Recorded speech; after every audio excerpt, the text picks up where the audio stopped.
नमस्कार दोस्तों, एक बार फिर हमारे YouTube चैनल में आप लोगों का हार्दिक स्वागत है। लेटेस्ट अपडेट निकल कर आई है कि लाखों कर्मचारियों के लिए आ गई है बड़ी खबर। अगले महीने से बदल जाएगा फॉर्मूला, इस तरीके से कैलकुलेट होगा डीए। तो दोस्तों हम आपको सब डिटेल में बताएंगे कि कर्मचारियों के लिए सरकार ने किस तरीके से महंगाई भत्ते को कैलकुलेट करने का फैसला लिया है। अगर आप हमारे चैनल पर फर्स्ट टाइम विजिट कर रहे हैं तो चैनल को लाइक कर दीजिए, सब्सक्राइब कर दीजिए, साथ ही साथ बेल आइकन को भी बजा दीजिए ताकि गवर्नमेंट या पेंशन से संबंधित जितनी भी न्यूज आती है उनकी नोटिफिकेशन आप लोगों के पास तुरंत पहुंच सके। तो करते हैं वीडियो को स्टार्ट बिना किसी देरी के। दोस्तों साल 2016 में सरकार ने 7वें वेतन आयोग को लागू करने के बाद महंगाई भत्ते को कैलकुलेट करने का फॉर्मूला भी बदल दिया था, जिससे कर्मचारियों को काफ़ी फायदा होता था। इस बार भी ऐसी ही खबरें सामने आ रही हैं। सरकार अप्रैल महीने में महंगाई भत्ते यानी डीए हाई को कैलकुलेट करने का फॉर्मूला बदलने जा रही है। इस नए फॉर्मूले से क्या कर्मचारियों को फायदा होगा या फिर होगा नुकसान?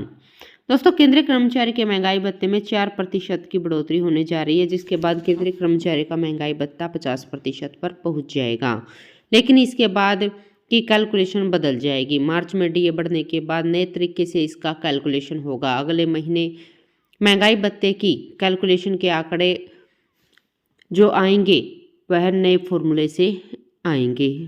दोस्तों नए तरीके या यूँ कहें कि नए फॉर्मूले से कर्मचारियों के महंगाई भत्ते की कैलकुलेशन होगी। दरअसल 50% महंगाई भत्ता पहुंचने के बाद इसे 0 कर दिया जाएगा। केंद्रीय कर्मचारियों को फिलहाल 46% महंगाई भत्ता मिल रहा है। अब जल्द ही होली के आसपास केंद्र सरकार केंद्रीय कर्मचारियों को बड़ा तोहफा देने जा रही है, जिसके बाद केंद्रीय कर्मचारी का महंगाई भत्ता 50% हो जाएगा। दोस्तों जैसे ही महंगाई भत्ता 50% होने के बाद इसे 0 कर दिया जाएगा और नए भत्ते की कैलकुलेशन 0 से शुरू कर दी जाएगी। केंद्र और राज्य के सरकारी कर्मचारियों को उनकी कॉस्ट ऑफ लिविंग के स्तर को बेहतर बनाने के लिए महंगाई भत्ता मिलता है। महंगाई के अनुपात में महंगाई भत्ते की कैलकुलेशन होती है। कर्मचारी को उनके रहन सहन के स्तर को सुधारने के लिए भत्ते के तौर पर डीए सैलरी स्ट्रक्चर का पार्ट रखा जाता है। केंद्रीय कर्मचारी, पब्लिक सेक्टर के कर्मचारी को महंगाई भत्ता और पेंशनधारकों को महंगाई राहत दिया जाता है। यही स्ट्रक्चर राज्य में भी लागू है।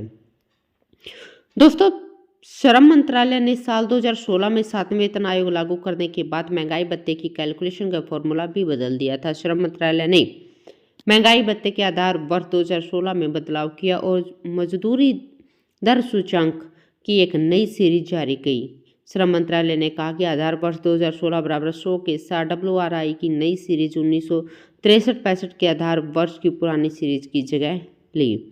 7वें वेतन आयोग के महंगाई भत्ते की मौजूदा दर को मूल वेतन से गुणा करने पर महंगाई भत्ते की रकम निकाली जाती है। मौजूदा दर 46% है। अगर आपका मूल वेतन 56,900 रुपये है तो 56,900 गुणा पे 46/100 है। महंगाई भत्ते का प्रतिशत बराबर पिछले 12 महीने का CPI का औसत माइनस 115.76। अब जितना भी आएगा उसे 115.76 से गुना करके जो अंक आएगा उसे 100 से गुना कर दी जाएगी। दोस्तों 7वें वेतन आयोग के तहत सैलरी कैलकुलेट के लिए कर्मचारी की बेसिक सैलरी पर डीए कैलकुलेट करना होता है। अब जल्द ही कर्मचारियों को सैलरी स्ट्रक्चर वाले भी अपनी बेसिक सैलरी के हिसाब से इसे कैलकुलेट कर सकते हैं। मान लीजिए अगर किसी कर्मचारी की न्यूनतम बेसिक सैलरी 25,000 रुपये है तो इसका महंगाई भत्ता 25,000 का 46% होगा 11,500 रुपये। यह एक उदाहरण के तौर पर है। इसी तरह से बाकी सैलरी स्ट्रक्चर वाले भी अपनी बेसिक सैलरी के हिसाब से इसे कैलकुलेट कर सकते हैं। तो दोस्तों आज के लिए इतना ही, मिलते हैं नेक्स्ट वीडियो में। तब तक के लिए जय हिंद, जय भारत।